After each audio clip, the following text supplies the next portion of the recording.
he will go for his third line of attack. He doesn't give up. And that is what? Al-waswasa, to whisper. He will stand next to you and he will remind you of things that you had completely forgotten about. And you will find that your mind has become such a problem-solving brain in salah, and you're now discussing, remembering solutions to problems that have passed a long time ago, and you start recalling things that you had completely forgotten about. That is shaitan. If he cannot stop you from praying, he will minimally detract from the reward by distracting you. And that is why Imam Ibn al-Qayyim rahimahullah, he said in his book Talbisu Iblis, he said, إن العبد إذا قام يصلي غار الشيطان منه فإنه قد قام في أعظم مقام وأقربه إلى الله وأشده وأغيظه على الشيطان فهو يجتهد ويحرص على أن لا يقيمه فيه. He said, when a person stands up to pray before Allah subhanahu wa ta'ala, shaitan is overcome with a huge amount of jealousy.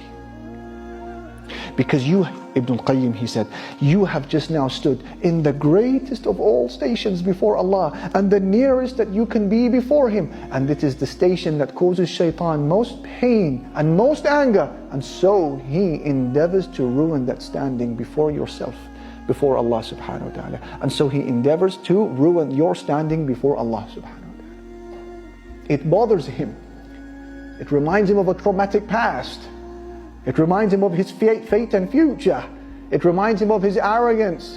And so it bothers him to see you in salah. This is the most transformational act that a Muslim can do in his life, to say Allahu Akbar and stand in salah. And so jealousy overcomes him, and he begins to try to remind you of things throughout the day to detract from your reward.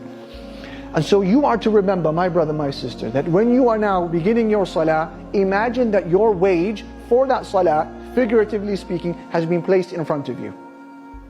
Your full wage is right there on the table.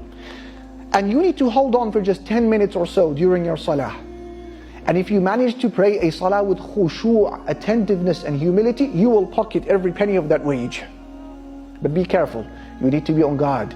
You need to be vigilant, because there is a thief. Every time you get caught slipping, you get caught nodding off, you get caught looking around with your eyes or with your heart, shaitan has stolen some of that wage. And that is why by the time you finish your salah, some people will pocket the full wage, some people will pocket only half the wage, some people will come back with a third, a quarter, and some people will go with no reward of the salah.